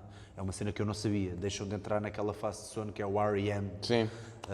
Rapid Eye Movement, exatamente, o REM. Pois, R.E.M. é a banda. Boa banda. E então deixas de sentir os sonhos, ou de perceber que sonhos é que tiveste, se é que continuas a ter sonhos. E então tinha sonhos gigantescos e cheguei a ter situações muito estranhas, que tipo, lembro que na altura andava no ginásio, na altura andava no Solinka, que por acaso hoje é um dos meus sponsors, e andava no Solinka na altura, e lembro-me de ir para o jacuzzi do Solinka ter ataques de choro e cenas assim muito baradas, porque depois tu tens que substituir o vício por outra coisa. Então treinei a triplicar. Os meus treinos eram tipo treinar tipo mesmo a escaroço, estás a ver? Tipo um gajo que era agarrado a uma coisa e a um feeling, agora quer ir buscar esse feeling ao treino. Então estava a treinar que nem um cavalo 2 e 3 horas seguidas e depois tipo tinha uma descarga no jacuzzi ou na sauna, que eu lembro perfeitamente de estar no jacuzzi. Bum. Emocional, uma coisa, tipo, saía-me tudo. E eu tipo, mas que pose, estou a chorar porquê? Lembro-me de uma senhora que estava no jacuzzi também, aquilo era misto, o jacuzzi, ela estava a olhar para mim com aquela cara de tadinho, deve ter levado uma tampa, uma cena assim, tadinho, está a chorar tanto, não para de chorar. E eu com aquela cara tipo, para de olhar para mim, estou bem. Ok, paras com isso, largas isso, estavas como duplo, mas sentias que te faltava algo. O que é que surge ou o que é que fizeste para surgir esse algo? As dicas de Salgueiro. É quando surge. Tudo para chegar aqui, exatamente, foi um bocadinho longo. Mas era preciso contar isto, Sim, senão não se conseguia perceber o trajeto. E como é que surgem as dicas? Já agora, as dicas surgem há quantos anos? Há 5 anos e meio. Portanto, em 2014, 2013, por aí. 13, 14. Foi em outubro, se não estou em erro. Foi em outubro, se calhar 13, por aí. Eu, entretanto, depois de... continuei a trabalhar como duplo, as coisas começaram a melhorar, apesar destes ataques e destes withdrawals, tudo a sair do meu sistema, nunca mais toquei em charro nenhum. Adivinha em que dia é que eu larguei? Não é preciso dizer o dia do ano, estou a dizer 13. em que dia é que eu larguei os charros. 13? Na verdade, isto é irrelevante. O dia de anos do Bruce Lee. É sério? Larguei os charros a dia 27 de novembro, que foi o dia de anos do Bruce Lee. Mas foi coincidência ou tipo decidiste que era aquele dia? Não, foi claramente coincidência, mas eu gosto de pensar que foi... O Bruce Lee. Estás a ver? Outra coisa interessante, aos 3 anos de idade, eu entrei em coma, já não lembro porque eu comecei a ter... tive umas, como é que se diz, umas convulsões. Ok. Não me perguntes porquê, eu acho que tinha alguma coisa a ver com, se não tivessem... Um médico amigo da família estava lá, por acaso, e agarrou em mim, levou-me para o hospital porque percebeu que eu estava a ter convulsões. Com 3 anos? Não perguntes. E fui ter uma intervenção qualquer ao hospital, que sem essa intervenção eu poderia vir a ter ataques epiléticos mais tarde, podia vir a ser epilético, vir a ter epilepsia. E também foi 27 de novembro, portanto estamos a falar de um dia em que eu já recuperei a minha vida 2 vezes. Portanto, olha, obrigado, Bruce. Obrigado, Bruce. Lá está, é aquela coisa, eu gosto de acreditar que foi isso, eu preciso dessa imagem, Claro. Ajuda-me. Sim. Claro E eu que provavelmente não foi. identifico muito com isso. Exatamente. Okay. E Dicas. então criei as dicas, comecei E de onde a é ver... que surge essa ideia? Foi... Eu estava já a dar aulas de personal trainer, entretanto tirei o curso de personal trainer também, porque alguns dos atores com quem tu trabalhas e coordenas as cenas de ação com eles e fazes algum trabalho físico também, perguntaram se eu e outros colegas meus queríamos dar-lhes aulas particulares porque eles curtiram a cena, de treino, de flexões, de agachamentos. Aí não havia o CrossFit ainda? Não havia, eu já estava a praticar CrossFit, já deve ter sido aí os primórdios, cá em Portugal, e então dava-lhes de facto treinos com alguma componente de circuito estilo CrossFit. E então eu decidi tirar o curso de musculação e cardio fitness, foi ali numa altura em que a legislação estava a mudar, portanto ainda conseguias tirar o curso em 3 meses, 4 meses, tirei um curso intensivo, para ter a cédula, que é aquilo que te permite dar aulas de personal training e de musculação e de cardio fitness nos ginásios. Então comecei a dar aulas privadas a alguns atores e não sei o quê, também para fazer algum dinheiro por fora. Simples. E então eu já estava com aquela cena e houve uma vez uma das minhas alunas, que também é do marketing, ela tem uma empresa de marketing, e ela estava a dizer, olha lá, já pensaste fazer estes treinos tipo no YouTube ou fazer vídeos com estes treinos?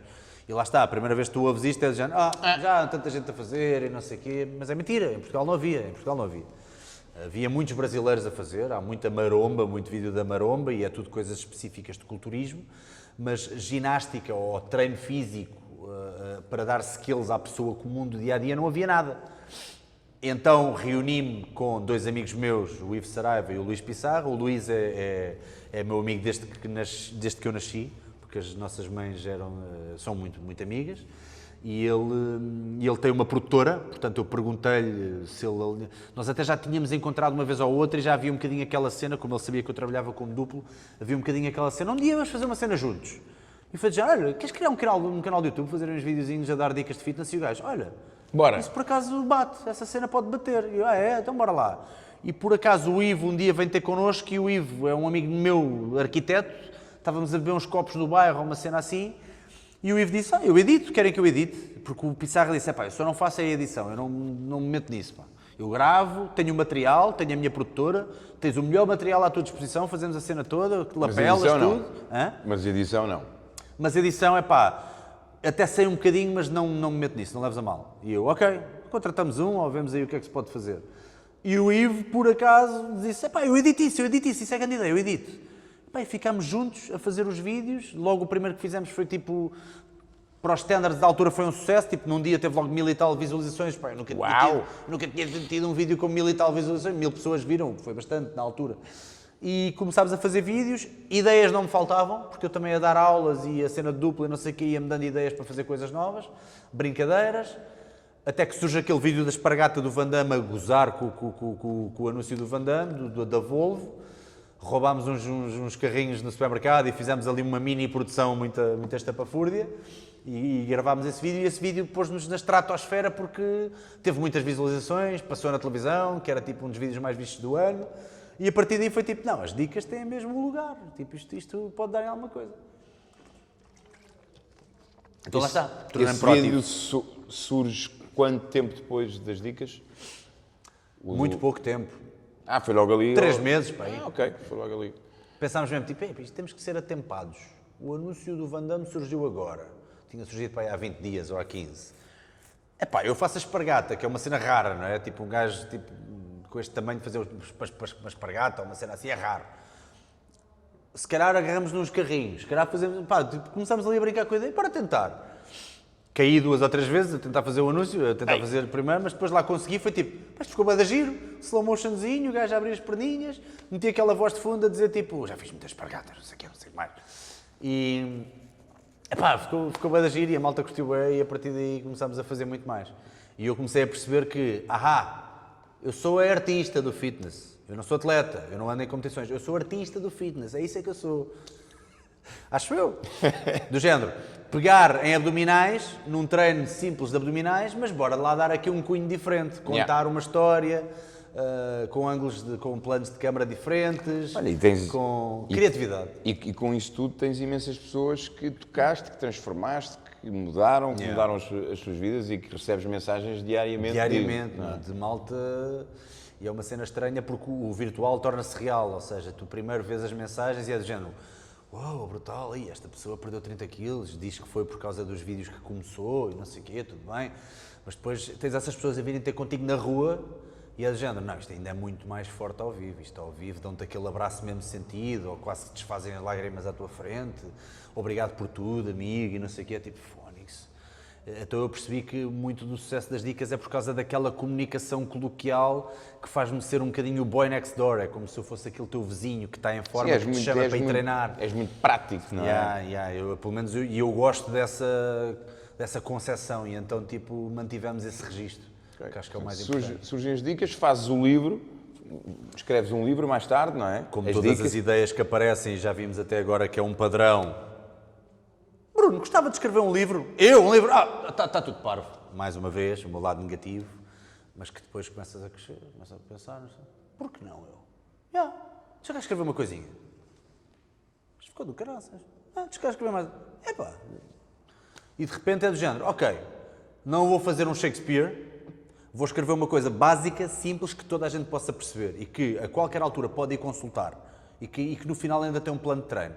Mas vou fazer um livro em que a cada passo que tu dás, não podes ir não é um livro de consulta. Eu não gosto de livros de consulta. Eu perco-me com livros de consulta. Se eu for ver um livro de consulta, mesmo os livros do Tim Ferriss, eu não sei o que estão ótimos, do 4-Hour Body, 4-Hour Work Week e não sei o quê. 4-Hour Cookie, não sei o quê. Para consulta tenho o Google. Para consulta tenho o YouTube. Agora, um livro é para ser lido do início ao fim. Eu gosto mais assim. Então, o que é que eu faço? Eu prefiro 1000 vezes que tu, em vez de ires à página 50 ver logo aquela cena que te interessa, Eu gosto que chegues à página 50 vezes e não estás a perceber nada, porque vais ter que começar desde o início para perceber o que é que está na página 50. E não consegues ler a 51 sem ler a 50 primeiro. Estás a ver? Eu gosto disso. Ok. Então criei ali uma coisa um bocadinho diferente em que tu tens que passar pelas etapas todas, pelas bases, estás a ver? Ok. Tens que entender a progressão para no final olhares para o plano de treino e dizer: já consigo ler isto, isto já não é chinês para mim. E torna-se tudo muito mais fácil a partir daí. E o livro correu extremamente bem. Muito bem, porque a malta apanhou isso. A malta apanhou isso e leu aquilo em 2 tardes ou 3, que era isso que eu queria. Dicas, mais tarde surge o podcast, videocast. Mais tarde surgem novas rúbricas, Salgueiro Responde, que estou só a dar respostas às pessoas, e eventualmente um dia eu e o Pissarra, onde tem o material todo dele é num armazém grande, que tu pronto, já lá foste, Sim, sabes, não é? sim. Aquilo é tipo um coworking, e ele tinha um arco, aquilo é com arcos, e as pessoas arrendam cada um dos arcos, tens designers, tens jornalistas, tens artistas, tens tudo. E então ele estava a dividir o arco com outro rapaz que também tem uma produtora e tinham ali o material todo, que eles têm o material a meias, que é uma espécie de partnership entre os dois. Mas entretanto aquele arco já estava a ficar pequeno para eles dois e para tanta gente a trabalhar e editar, para o Pissarra e para o outro. Então o que é que ele disse? Puto, eu estou a pensar a sair deste arco, ora lá, queres juntar-te aí? Uma vez que já estamos a começar a ganhar algum dinheiro com as dicas, com os sponsors e com os patrocínios e não sei o quê, queres arrendar aí um arco novo e fazemos o estúdio das dicas? E eu, Claro. Mas lá está, mais uma vez cético. Um estúdio, mas é assim, nós gravamos tanto no ginásio, gravamos na box de crossfit e não sei o quê, dentro do estúdio vamos gravar o quê? Era fixe um podcast, sabes, estás a ver? E o Pissarra tem o mérito todo que aquele gajo foi visionário nesta cena.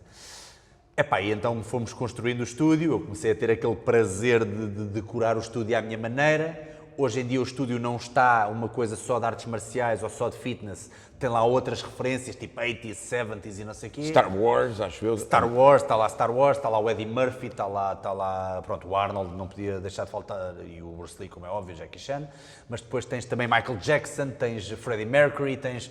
O que é que eu quero? Lá está, o podcast surge a partir do momento em que eu começo a gostar mais de podcasts. Os podcasts começam a ser uma companhia que eu uso enquanto estou a lavar a louça, enquanto estou a fazer coisas dia a dia, cardio, seja o que for, porque assim estás a aprender. E então eu comecei por chamar malta do fitness, mas depois comecei a chamar malta, como tu, que apesar de estares ligado ao fitness, estás ligado à performance no geral e estás a falar de outras coisas, estratégias mentais, etc. E eu vi que de facto é uma coisa muito mais interessante, em vez de estar só a falar de agachamentos, chamo pessoas para falar de tudo um pouco. Então já tive médicos, coaches, já tive preparadores físicos, obviamente, já tive um comediante, o Gel, já foi também, para falarmos sobre o que é o humor, como é que tu chegas ao humor, como é que tu chegas à criatividade de fazer um sketch, em registros diferentes daquilo que seria normalmente o registro dele. E está-me a dar um prazer enorme aprender a conversar com as pessoas nesse sentido e a tentar extrair o melhor. E é um talk show em direto que a gente faz e que tem tido bastante sucesso. Boa. Uns mais do que outros, claro. E já agora tu foste o culpado, ou seja, eu já tinha também, mas lá está, não é? E dizia, tenho que fazer um podcast. Tenho que fazer um podcast. Mas agora não, porque é isto. Agora não, agora tenho aquele evento. Agora não, que estou neste projeto. E quando tu me lanças aquele convite em julho do ano passado, não é? E foi ali numa altura que eu até ia de férias, eu não sei o que disse, eu vou ir à noite. E depois saí de lá, vinha com a Mónica e disse, vou ter que fazer isto. Portanto, foste o culpado. Ainda bem.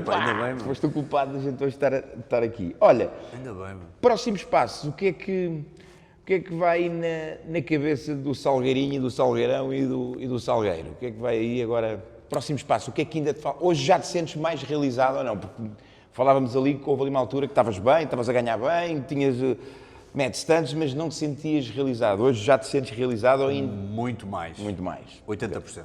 Okay. Falta sempre qualquer coisa. Um gajo deixa sempre... É como no ginásio, aquele truque de deixar sempre um... Estás a ver? Tipo aquelas cenas de estás a fazer a máquina de peito. Um homem que é homem faz com barra, não faz com máquina, mas pronto, vá. Imagina que não são homenzinhos. E pegam na ampulheta... É o Salgueirinho, não é o Salgueiro. Exatamente. Os Salgueirinhos fazem com máquina, pronto. Pegas eu não sei o nome daquilo, do pincha velho, e em vez de meteres no último, metes no penúltimo, deixa sempre um bocadinho de margem de progressão, sempre. Acho sempre. que é pin. Pensa no futuro. Acho que se chama pin. Pin, isso é em inglês. O pincha parafuso, Pincha velho. Pincha velho. Pincha velho. Pincha velho. E o quê? E então eu diria que ainda há, agora a pressão, se é que há alguma pressão, é em criar sempre mais conteúdos, tentar não cair na monotonia, tentar sentir que olho para os vídeos hoje, estão fixe, daqui a um ano olho para trás e digo, ei, merda, agora é que estão fixe, estás a ver? Yeah. Isso para mim é muito importante, ideias criativas. E gosto também, criei o canal inglês que está-me a dar prazer perceber o que é que funciona e o que é que não funciona. Não sabia. Porque está a passar pelaquela fase que a malta do marketing adora dizer que é as dores de crescimento, estás a ver? Ok. Tem tipo cerca de 7.000 seguidores, o que ainda é muito pouco, porque já tenho o canal para aí há 10 meses, mas de volta e meia há um vídeo que explode e está-me a dar prazer perceber quais é que são estas reações do YouTube. Porquê? Porque como nós estamos em Portugal e provavelmente o IP é português, ou eu também não tenho grandes veículos para passar a mensagem a malta americana ou inglesa, ou seja o que for, que existe um novo canal, aquilo vai crescer consoante as procuras das pessoas. Yeah. E é engraçado ver isso, mas é engraçado ser mais uma coisa que eu todas as semanas meto lá um vídeo. Tá a ver? É mais uma pecinha que eu vou pondo. Boa. Se eu só tivesse baseado naquilo, era muito frustrante. Olha, mas já como tenho o português, vou pondo. Fizeste a comparação já onde é que estás e onde é que estavas com o português, né, nos 10 meses, conseguiste ver isso? Não, olha, não fui. Boa questão, não sei. Eu acho que no português subi mais rápido por causa do fenómeno da espargata, do vídeo da espargata. Mas devia ser ela por ela, sabes? O teu primeiro ano é sempre, no YouTube, é sempre tipo... Como em tudo, não é? A gente vai ali, tens aquele crescimento assim, depois andas assim, chegas a... Bum! Não é aquele tal crescimento exponencial. Pá, mesmo. E com as dicas foi sempre progressivo, nunca foi tipo PUM! Nunca foi mesmo gigantesco, tirando ali no início aquele boost inicial. E no outro dia eu falei com um gajo, por acaso esta cena, isto deixou-me com alguma esperança também em relação ao canal inglês. Ele estava-me a dizer que frustrou-se com o canal de YouTube dele, porque já tinha há 1 ano e meio e não tinha views quase nenhum e tinha muito poucos subscritores, e deixou aquilo. Ele faz tutoriais, pronto. E nesses tutoriais ele não põe voz, ou seja, são tutoriais que dão para todas as línguas, basicamente é aquilo que eu quero chegar. E tem música só, são tipo videoclipezinhos pequeninos. E o gajo largou aquilo durante 1 ano. Foi ver aquilo, estava com 300.000 subscritores. Estás a brincar. Os americanos descobriram aquilo, algures, devem ter começado a partilhar e o gajo subiu. Eu fiquei assim, eu fiquei a pensar, é isto que acontece. Yeah. E acontece-me imenso, como eu faço vídeos, a maioria dos vídeos que eu faço não são atuais, ou seja, um treino de peito é um treino que tu podes ir ver daqui a 1 ano. Não é uma coisa que aconteceu agora que perde a graça daqui a 2 ou 3 dias ver. Eu faço vídeos de propósito que não são atuais. Ou seja, é intemporal, tu tanto podes ver intemporal, agora, exatamente. podes ver daqui a uma década. Então, volta e meia vou ver vídeos meus que de início foram muito tímidos e ganharam só para aí 5 ou 6 mil views, o que para nós num dia é fraquito, e passado 6 meses estão com 400 mil views e eu tipo, Fónix, o que normalmente significa que o Brasil descobriu. Okay. Normalmente é isso. O brasileiro, esse Portugal, agarra e bum, bum. Ok, então vêm coisas novas tuas, conteúdos novos. Olhando aqui um pouco para trás e fazendo uma retrospectiva e pegando um pouco naquela frase que eu adoro do Steve Jobs, né? Ele diz que a gente só quando olha para trás e nos pontos. Primeiro, quando olhas para trás, vês que faz tudo sentido, percebes agora, já sei porque é que foi, pois é. Isso, número 1. E número 2, se pudesses voltar atrás, mudarias alguma coisa? Ou seja, terias acabado direito, mudarias alguma coisa? Ou não, terias deixado os charros mais cedo? Tudo, cada peça fez sentido. Não mudarias nada? Cada uma fez sentido. Eu acho que se mudasse, eu gostava de dizer que sim, porque há certas coisas e há certas... a partir, por exemplo, dos ataques de ansiedade e não sei o que, quando eu comecei a entrar mais naquilo que tu também falas muito, do desenvolvimento pessoal e a ler mais e a querer saber mais e a gostar mais de estudar para mim e a estar preparado, porque já sabia que quando as oportunidades surgem convém estar preparado, eu gostava de ter começado a fazer isso um bocadinho antes. Okay. Mas tenho medo de dar essa resposta Porque se calhar, se voltasse atrás e tivesse feito antes, eu ainda não tinha maturidade para certas coisas. Yeah. Portanto, tudo fez parte. Porque as dicas surgiram numa altura em que eu já conseguia dar conta do recado com as janelas que abriram. Okay. Ou seja, imagina tu começares a ter muito sucesso com uma coisa e a falar para uma câmara, tipo YouTube, mas depois isso abre-te portas que tu não estás pronto para desvendar. Imagina, eu já tive pessoas no meu podcast que são cientistas e que são ultra dotas na sua área e eu há uns anos atrás eu não conseguia ter uma conversa com elas. Eu ia ter muita dificuldade em perscrutar o que há ou a extrair aquilo que há de importante. Tal como eu já vi isso em inúmeros podcasts. Vejo que a pessoa que está a apresentar ou é muito miúda ainda e não entende. Sim, e não eu consegue penso, extrair, caramba, não man. consegue... Este gajo tinha tanto para dar, este gajo só foi para a piada, estragou o podcast todo, não aprendi nada, ele nunca falou daquilo que interessava falar. Estás a ver? Acontece muito em podcasts que eu ouço. Outra coisa, chamam-te para ir à televisão, chamam-te para ir a programas e podes não estar pronto. Podes não estar preparado para as oportunidades. E para mim, mesmo sendo fitness, estar preparado não é só estar em forma. Estar preparado é ter uma boa comunicação, estar em frente a uma câmara. Convidaram-me para apresentar campeonatos de crossfit internacionais, europeus e não sei o quê. Que se eu não tivesse à vontade a falar com um microfone para 300 ou 400 pessoas, é que uma coisa é falares para a câmara, não sei o quê, crias o teu mundo ali e ficas até dentro da tua redoma. Agora metes estes miúdos youtubers, muitos deles, a falar para uma plateia de género. Esse puto não tem vocabulário nenhum. Yeah. O que ele faz é tudo à base de edição. Ele diz uma frase, hoje vamos falar sobre não sei o quê. Depois chega-se ao pé da câmara, hoje vamos falar não sei o quê, não sei o quê, não sei o quê, não sei o quê mais. É tudo de frase a frase. Quando tem que juntar tudo e fazer uma apresentação, pode ser uma desgraça. Por isso, lá está. Eu acho que não mudava nada. Acho que é melhor manter assim. As tuas 2, 3 maiores aprendizagens de vida? Uma delas foi quando, acabei por não falar nisso, mas também não era assim tão relevante, apesar de durante 2 anos ter sido importante para mim.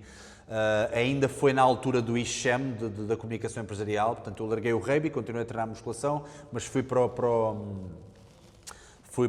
futebol americano, na altura do futebol americano. Sim, lembro da gente Estava a dar os primeiros passos sim. aqui em Portugal, o que significava que nós, em Portugal, não tínhamos equipas suficientes, portanto jogávamos lá fora, em Espanha.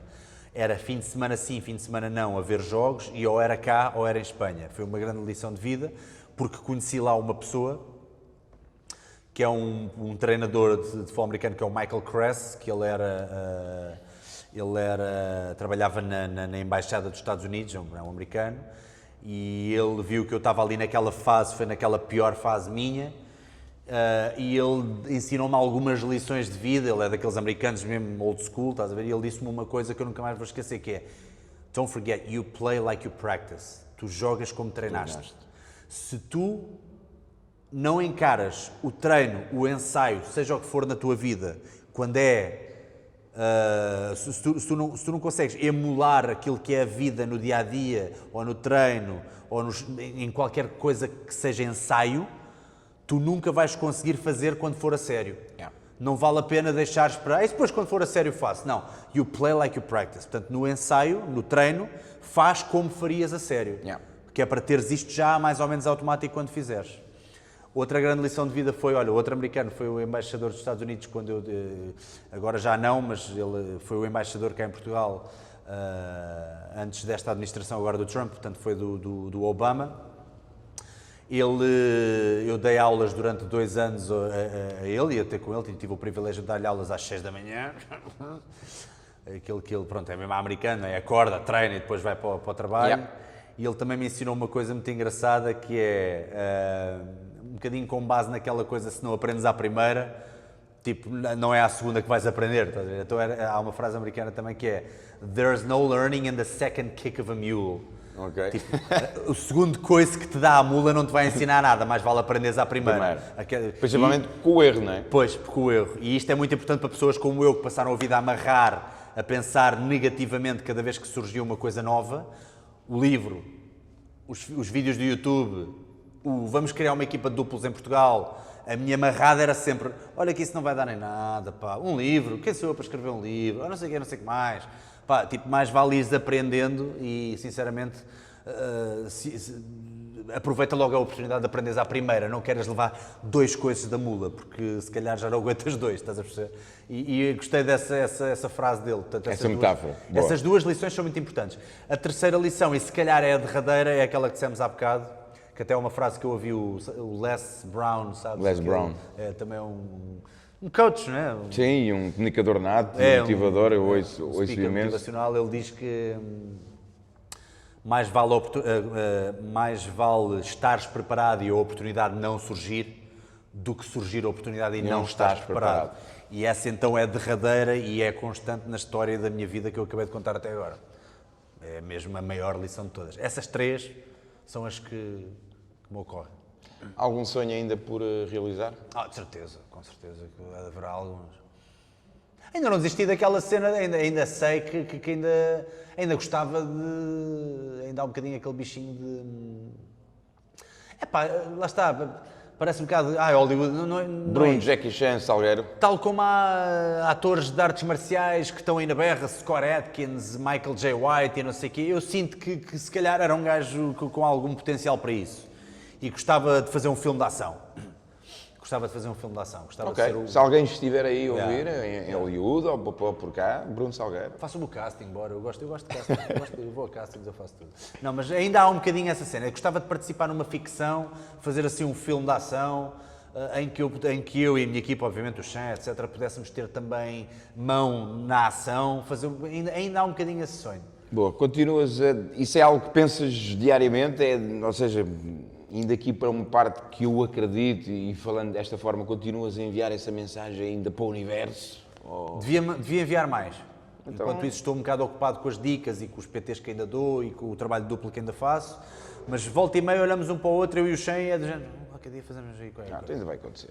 Nem que seja para a internet, estás a ver? Porque acontece muito. E hoje em dia que cada vez mais se fala que vai ser, ou seja, não é? E temos a Netflix. Que a net é o futuro. Não é? Temos a Netflix. O próprio YouTube já está a funcionar muito como Netflix. Exatamente, falávamos disso há pouco. Ok. Olha, para concluirmos, duas coisas. Uma, imagina que podias deixar, sei lá, um manuscrito, uma coisa qualquer para a humanidade com... não as tuas lições, mas aquilo que tu passarias à humanidade como, olha, não façam isto, não vale a pena isto, não vale a pena aquilo, o que fosse. O que é que colocarias nesse manuscrito? Estamos a viver uma época um bocadinho estupidificante. Estamos a achar e a dar a entender às pessoas que há coisas que não podem ser tidas, que nada pode ser tido como certo, e que coisas que já tinham sido descobertas e bem descobertas como estudos de qualidade e como boa ciência estão a ser muito, muito questionadas. É a Terra ser redonda que está a ser questionado, que me deixa completamente perplexo. Eu outro dia também ouvi isso. Não, tens toda uma comunidade de pessoas que acreditam que a Terra é flat, plana. Okay. É plana. E eu acho que é de uma desonestidade intelectual, principalmente quando tu sabes os estudos que foram feitos e tens uma noção. Achar sempre que alguém está a ser comprado por alguma coisa, quando está a dizer alguma coisa. Achar que os produtos farmacêuticos, todos eles foram feitos só para coisa e que não podem ajudar minimamente. A charlatanice que há em aproveitar-se disso. Muita pseudoterapia e terapias alternativas que tu vês claramente que aquele gajo só se está a aproveitar de pessoas com alguma fé e coisa. Pequenas coisas como isto agora, eu vou ofender muita gente com o que vou dizer, mas eu não consigo entender como é que nomeamos para Prémio Nobel uma criança com 16 anos que se balda às aulas para ir com cartazes para a rua dizer que devíamos cuidar mais do ambiente. Tipo, estamos a ficar um bocadinho toscos. Eu acho que lá está, é um bocadinho o apogeu das redes sociais e da malta toda achar que tem uma voz e não sei o quê. Nós temos que ir com calma nestas coisas. Temos que ter mais calma. O equilíbrio, não é? Tem que haver um equilíbrio. Já não existe equilíbrio, já não existe bom senso. É tudo ao 8 ou 80. É o exagero total. Se a miúda de 16 anos me está a ouvir, vai para a escola, porque enquanto tu estás na rua a gritar com cartazes e coitadinha ainda não sabes sequer o que é que has de dizer em relação ao ambiente, porque não tens idade nem estudos para isso, Há miúdos que estão aí a tirar a engenharia do ambiente e se calhar vão ajudar mais o ambiente do que tu um dia, porque não se baldaram às aulas, estás a perceber? Mas a culpa nem é dela, a culpa é de quem pegou nela e fez dela, tipo, agora temos aqui uma salvadora. Calma, malta. Um adulto ainda é um adulto, uma criança ainda é uma criança, muita coisa já foi descoberta, a Terra não é plana, a Terra é redonda e há mais do que provas disso. Epá, estás a perceber onde é que eu quero chegar? Sim. Eu diria Equilíbrio. para terem calma, para tentarem encontrar um equilíbrio, para encontrarem boas fontes, para não irem na primeira coisa que ouvem. O Netflix está cheio de documentários que são uma grande banhada, ou que parecem ser uma grande banhada. Cada um faz o documentário daquilo que quer, a mostrar aquilo que quer. Yeah. É relativamente fácil, metes uma musiquinha de piano por trás, uma coisa bem triste e contas a tua história e parece tudo verdade. Mas não te esqueçam que as coisas não são assim tão simples. Há sempre que ver os dois lados. Quando nós não fazemos o esforço de ver o outro lado da questão, então aí é que estamos a ser mesmo acéfalos, estamos a ser burros. É isso. Porque não é só criticar os políticos. Os políticos, são todos corruptos. Muitos são corruptos. É verdade, sim, senhor. Também há muitos padres que são pedófilos, infelizmente há. Yeah. Mas nem todos. Eu conheço padres que me parecem ser gajos impecáveis. Tal como a religião ajuda muitas pessoas e para outras é o fanatismo total e só as arruína. Yeah. Mas temos que ver sempre os dois Está, lados. ver os dois lados e procurar o equilíbrio. Agora, não quer dizer que não haja pessoas a tentar fazer o bem ou a praticar o bem ou a tentar fazer o melhor. Agora, há problemas que são um bocadinho mais sistémicos do que isso e têm as suas raízes. Quando nós dizemos coisas, sei lá, há mil e um exemplos, mas quando nós dizemos aquilo é mau porque uma frase foi-nos apresentada no Facebook e vimos apenas o headline de um artigo, mas não sabemos da missa à metade, nós, sei lá, coisas como... Não, e hoje vivemos isso muito, não é? Das armas, Até pelas redes, ou seja, cada pessoa ganhou um peso gigantesco em termos de opinião, não é? Portanto, temos milhares, temos milhões de opinion makers hoje em dia. É isso chateia muito. Portanto, eu diria às pessoas para tentarem encontrar algum bom senso. Tu disseste uma vez, teve graça parecia, pegaste do exemplo do livro ou do filme, mas eu lembro que disse uma coisa qualquer e tu disseste, Bruno, não te esqueças que há mais de 50 tons de cinzento. Disseste isso uma vez? Foi? E olha-me este gajo, olha-me este... Anda a ver filmes eróticos, o gajo... Por acaso não vi. Aliás, vi, mas adormeci. Fomos ver o primeiro, quando ele estreia, comprei aquilo com um grande postal, não sei o quê, e eu adormeci a meio. Não te estimula? Não. Para concluirmos, como é que as pessoas podem, quem não te conhece ainda, como é que pode saber mais sobre o Bruno Salgueiro? Onde é que encontra as dicas? Onde é que encontra a tua página, o teu livro, aquilo que for? Como é que pode saber mais sobre ti? Bom, está tudo, Dicas do Salgueiro é o tag para tudo, ou seja, se fores ao Instagram e escreveres Dicas do Salgueiro, é a página, pronto, aparece logo. A mesma coisa no YouTube e a mesma coisa no Facebook. Portanto, basta ir ao search, escrever Dicas do Salgueiro e aparece tudo. Quanto ao livro, está à venda nas livrarias normais e deve estar nas lojas Dicas online. do Salgueiro. Dicas do Salgueiro. Portanto, para ser original. O teu manual de fitness, Dicas do Salgueiro, o teu manual de fitness. Creio que é esse. Creio não, é esse o nome. Grande Bruno, alguma última coisa que queres partilhar connosco que ainda não tenhas partilhado? Algo de lendário sobre ti? Quer dizer, não disse já muita coisa lendária. Então, o que é que queres dizer com isso? Não, algo ainda mais lendário sobre ti. Não, francamente acho que não. Essas três, gostei da pergunta que fizeste das 3 lições de vida, porque já ocorreram-me assim de repente e já nem sequer, já nem lembrava bem do embaixador, por exemplo. Portanto, acho que estas 3 são as coisas que se retiram daqui práticas. Há que respeitar sempre as progressões, a vida vai-nos ensinando as lições. E o timing é tudo, não é? Uma pessoa pode estar muito fechada em determinados momentos e não captar o amor, o carinho que lhe dão, tudo, mas nas alturas em que tu abres, esta também é boa, foi nas alturas em que eu disse que se lixe e fiz as coisas, que eu de início, armado em mimado, não queria, foi nessas noites, nesses dias em que eu saí dessa zona de conforto, que eu mais tarde vim a agradecer, ainda bem que eu fiz aquilo. Olha, se eu não tivesse feito aquilo. Okay. É sempre. E nunca é quando eu estava sozinho no meu mundo, armado em ilha. Okay. Como se eu fosse uma ilha, estás a ver? Okay. Portanto, essa é mais uma lição muito grande que eu extraio. E o resto é poeira. Então, olha, só para resumir aqui um pouco e para nós fecharmos, que ainda tens que ir dar um treino. Tranquilo. Olha, acima de tudo, mais uma vez, muito obrigado por teres aceito logo. Epá, embora e tal, e metes aqui. Epá, não, este dia não, mas aquele e tumba e foi. Portanto, muito obrigado por isso. Ora, essa. Muito obrigado mais uma vez pelo teu convite em julho e por teres, de alguma forma, sido o culpado de nós estarmos hoje aqui. E pegar naquilo que tu partilhaste aqui para dar um exemplo, aquilo que eu retiro, mais do que a tua história e mais do que as tuas vivências, é a tua frontalidade com que tu partilhaste os teus erros, as tuas falhas, as tuas frustrações, as tuas desilusões, até alguma parte de menos luz, não é? Mais obscura tua, mas com pá, bora lá, é isto, foi isto, aconteceu isto, fiz aquilo, pá. Portanto, isso é muita gente, e vocês que estão aí desse lado, que estão a ver, que estão-nos a ouvir, muitas vezes aquilo que nos prende, lá está, é o medo do erro, é a culpa do erro, é o medo, mas eu fiz isto e não devia ter feito, andei a fazer isto, não.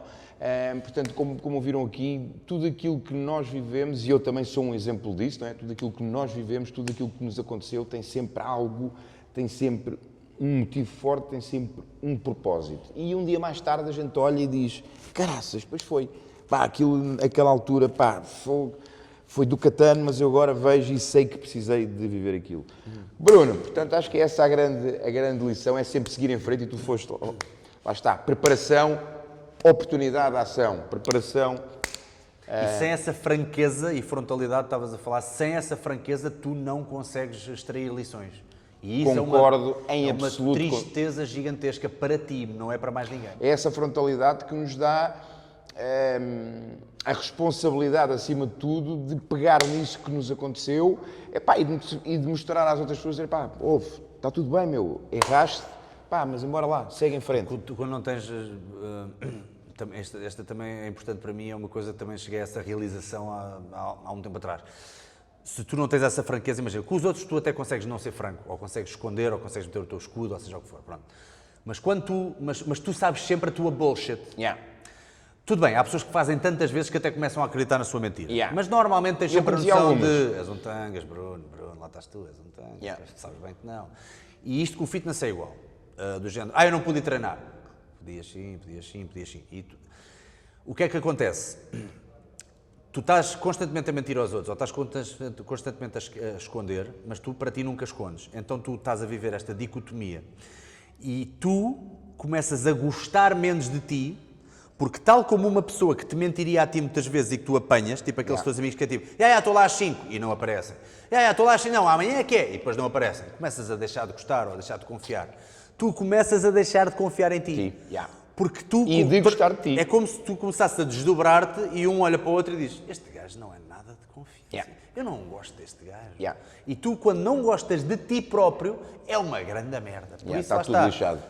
Ser tão franco com os outros como és contigo e solta as merdas. Quem nunca errou que manda a primeira pedra. E a vida é demasiado bela, bonita e é uma dádiva para a gente a perder com essas cenas. Vi um podcast muito bom no outro dia que era uma entrevista ao Tom Hanks e perguntaram-lhe isso, que conselho é que darias às pessoas? E ele, o segredo da vida. Qual é que é o segredo da vida? Diz a verdade, sempre. Simples. Diz a verdade, sempre. Simples. E há muita gente que não o faz porque a verdade dói, não é? Tu quando te olhas ao espelho, e eu já fiz isso várias vezes, não é? Aliás, a minha grande mudança surge, e acho que disse isso lá no teu, quando eu olho ao espelho e disse, ouve lá, quem é que tu és? O que é que estás aqui a fazer? E o que é que vais cá deixar? E eu tipo, pois não sei, não é? Mas pronto, olha, tínhamos aqui conversa para mais 1h30, mais 2 horas. Pode ser que a gente faça o Bruno Salgueiro 2. Parte 2? Parte 2. O dragão regressa. O regresso do dragão. Bruno, obrigadão. Abraço. Obrigadão. Não deixe cair na pela. Pronto, estás a ver? Já está. Já está.